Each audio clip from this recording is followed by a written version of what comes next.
নমস্কার, নিউজ ভ্যানগার্ডের পর্দায় প্রত্যেককে স্বাগত জানাচ্ছি। এই মুহূর্তে আপনাদের সাথে আমি রয়েছি অঙ্কিতা। চোখ রাখছি এই মুহূর্তের গুরুত্বপূর্ণ সংবাদের দিকে।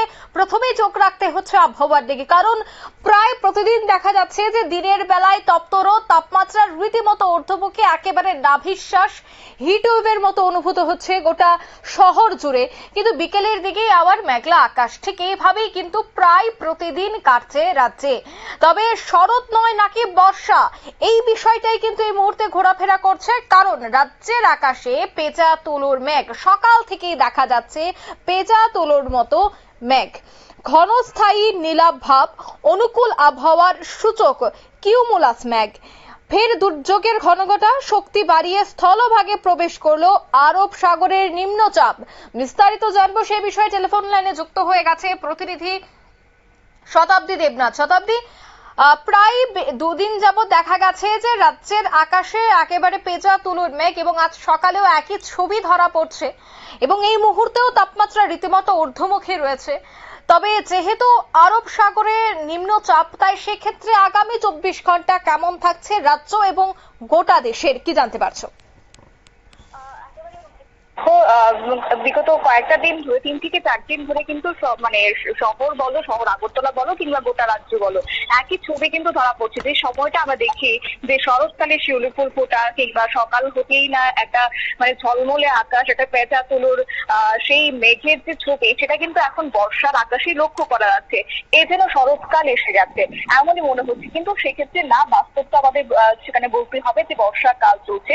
কিন্তু আবহাওয়া দপ্তরের ভাষায় কিন্তু সেটাকে কিউলিস বলা হচ্ছে, এবং রীতিমতো এই মুহূর্তে যে আমরা খবর পাচ্ছি, বিশেষ করে তোমার আবহাওয়া দপ্তর কিন্তু বলছে যে বর্ষা প্রবেশ করে গেছে দেশে। আর সেক্ষেত্রে তোমার এবার রীতিমতো নাকানির চোবানি খেতে হবে গোটা তোমার দেশবাসীকে। দেশের বিভিন্ন প্রান্তে এখন একই ছবি ধরা পড়ছে, এবং বিশেষ করে বলাই বাহুল্য যে দেখো, এই যে আমরা শুরুতে বলছিলাম যে পেঁচা তুলো মেঘ, সেটা বলতে যদি বিস্তারিত বলা হয় তাহলে কিন্তু সেটা কিউমুলাস মেঘের একটা বিশেষ রূপকে বলা হয় যে পেঁচা তুলোর মেঘ।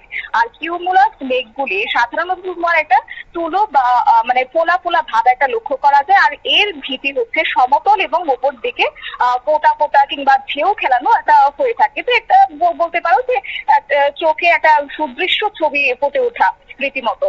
যদিও এই মুহূর্তে আবহাওয়া দপ্তর যেটা বলছে যে কিউমুলাস মেঘ জলীয় বাষ্প বা বরফের একটা স্ফটিক দিয়ে গঠিত হয়, আর এদের ক্ষেত্রে আকারটা সাধারণত তুলোর মতো কিংবা ফোলা হয়ে থাকে, যা দেখতে খুবই সুন্দর লাগে। কিন্তু সেক্ষেত্রে এই যে কিউমুলাস মেঘ, সেটা কিন্তু মেঘ থেকে সাধারণ বৃষ্টিতে পরিণত হয় না। তবে হ্যাঁ, এটা হচ্ছে তোমার ভারী বৃষ্টি এবং বজ্রপাতের মেঘে একটা রূপান্তরিত হওয়ার প্রথম পর্ব।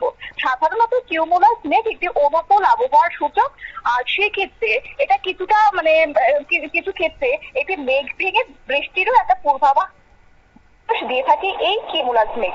এবার যদি বলতে হয় এটা সমুদ্র পৃষ্ঠ থেকে তার গভীরতা উচ্চ কতটা রয়েছে, তাহলে বলতেই হয় দেখো, কিউমুলাস মেঘের ভিত্তি হচ্ছে সাধারণত সমুদ্র পৃষ্ঠ থেকে 2 থেকে 3 কিমি, যেটা 6500 থেকে 10,000 ফুট পর্যন্ত থাকে। আর এটি মেঘের একটা প্রকার ভেদে পরিবর্তিত হয় এবং পরিবর্তিত হয়। সেখানে পেঁচা তুলো মেঘের মতোই সেই শব্দটি প্রায়শই একটা সুন্দর আবহাওয়ার সাথে সম্পর্কিত বলেই সেটা শরৎকালে দেখা যায়। কিন্তু এই বছর কিন্তু একটা ভিন্ন ছবি লক্ষ্য করা গেছে। একদিকে বর্ষার আগমন, যেটা 16 বছরে প্রথমবার এরকম দেখা গেছে, অন্যদিকে বর্ষাকালে রাজ্যের আকাশে একটা এই পেঁচা তুলো মেঘ দেখতে পাওয়া। যাই হোক, সেটা কিন্তু সবটাই ক্ষণস্থায়ী। নীলাভ যে একটা আভাস কিংবা ছবি লক্ষ্য করা যাচ্ছে, সেটা কিন্তু বিকেল হতে বদলে যাচ্ছে। দুপুরের পর থেকে সেটা অনেকটাই তোমার কালো মেঘে পরিণত হচ্ছে, এবং তারপর হঠাৎ করে ঝমঝমে বৃষ্টি আসতে শুরু করে। আজকেও তার ব্যতিক্রম হবে না, কারণ আবহাওয়া দপ্তরের পক্ষ থেকে রাজ্যের 1-2 জেলার ক্ষেত্রে কিন্তু হলুদ সতর্কবার্তা রয়েছে, কারণ বৃষ্টির পূর্বাভাস রয়েছে। আবহাওয়া দপ্তর বলছে যে আগামী কয়েকদিনের মধ্যে নিম্নচাপ কিন্তু অত্যন্ত সেটা ঘূর্ণিঝড়ে পরিণত হওয়ার একটা আশঙ্কা রয়েছে। সকালবেলাতে মনোরম আবহাওয়া থাকলেও দুপুর থেকে সেটা গরম এবং জলীয় বাষ্পজনিত অস্বস্তিটা বজায় থাকে। আর অন্যদিকে আর মাত্র 2 দিনের অপেক্ষা, এবং তারপরে কিন্তু পশ্চিম, মধ্য এবং উত্তর বঙ্গোপসাগর সংলগ্ন এলাকায় তৈরি হচ্ছে নিম্নচাপ, এবং এর পরবর্তী 2 দিনের মধ্যে আরো শক্তি বাড়িয়ে এটা তোমার এগিয়ে যেতে পারে উত্তর বঙ্গোপসাগরের দিকে। আর অন্যদিকে আরব সাগরের যে গভীর নিম্নচাপ সেটা কিন্তু স্থলভাগে ঢুকে ইতিমধ্যেই সেটা মহারাষ্ট্রে অবস্থান করছে, অর্থাৎ আগামী 24 থেকে 48 ঘন্টার মধ্যে সেটা কিন্তু কর্ণাটকের দিকে এগিয়ে যেতে পারে। আর কিছু সময়ের মধ্যে সেটা শক্তি বাড়িয়ে এটিও সুস্পষ্ট নিম্নচাপে পরিণত হওয়ার কিন্তু ইঙ্গিত আবহাওয়া দপ্তরের পক্ষ থেকে দিয়ে দেওয়া হয়েছে। অন্যদিকে 13ই মে যেহেতু আন্দামানে ঢুকে পড়ার পরে মানে আন্দামানে বর্ষা ঢুকে পড়েছে, তারপরে কিন্তু দ্রুত গতিতে ভারতের মূল ভূখণ্ডের দিকে এগিয়ে এসেছে বর্ষা। আর চলতি মাসের শেষেই কিন্তু সেটা দেখা গেছে কি না কেরলে তোমার বর্ষা প্রবেশ করেছে।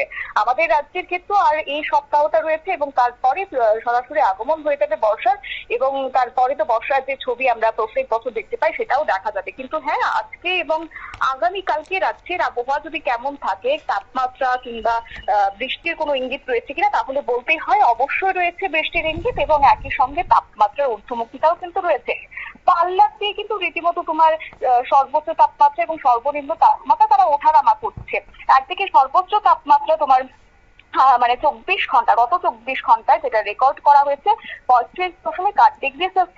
অন্যদিকে মানে সর্বনিম্ন তাপমাত্রা যেটা বলতে হয় মানে মিনিমাম তোমার 27.0%, অর্থাৎ 27.0 মানে ডিগ্রি সেলসিয়াস রয়েছে তোমার সর্বনিম্ন তাপমাত্রা।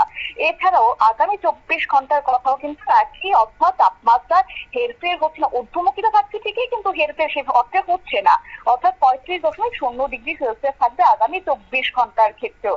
যেটা তোমার সর্বনিম্ন তাপমাত্রার ক্ষেত্রে যদি বলতে হয় তাহলে 26.0°C থাকার কথা রয়েছে। এছাড়াও তোমার বৃষ্টি হওয়ার সম্ভাবনা রয়েছে বিভিন্ন জেলাগুলির ক্ষেত্রে। ধন্যবাদ। অর্থাৎ শরৎ নয় নাকি বর্ষা, কারণ এই শরতের সময় যেভাবে দেখা যায় যে তুলো তুলোর মতো মেঘ, ঠিক বর্তমানে বর্ষার সিজনেও কিন্তু ঠিক একই রকম আকাশ পরিলক্ষিত হচ্ছে, কিন্তু না, যেহেতু বর্ষা চলছে, বর্ষার মৌসুম চলছে, তাই সেক্ষেত্রে কিন্তু বলা হচ্ছে যে সবটাই কিন্তু বৃষ্টির আগমন। অর্থাৎ এই মুহূর্তে জানা গেছে যে দুর্যোগের একটা সম্ভাবনা থাকছে দেশের বেশ কয়েকটি রাজ্যে। ঠিক ত্রিপুরার জন্য যদি বলতে হয়, ত্রিপুরার জন্য এই মুহূর্তে দুর্যোগের ঘনঘটা না থাকলেও অতি ভারী বৃষ্টিরও কিন্তু একটা সম্ভাবনা থাকছে, কিন্তু এখনই নয়, আরো 1 থেকে 2 দিন পর তার আরো স্পষ্ট বার্তা আমরা পাবো। আইএমডি কি জানাচ্ছে বা আগরতলা হাওয়া অফিসের কি আপডেট, তারপরেই কিন্তু আমরা সবটা বিষয় আপনাদের সামনে তুলে ধরতে পারবো বিস্তারিত। নিয়ে নিচ্ছে এই মুহূর্তে ছোট্ট একটি বিজ্ঞাপন বিরতি, সঙ্গে থাকুন।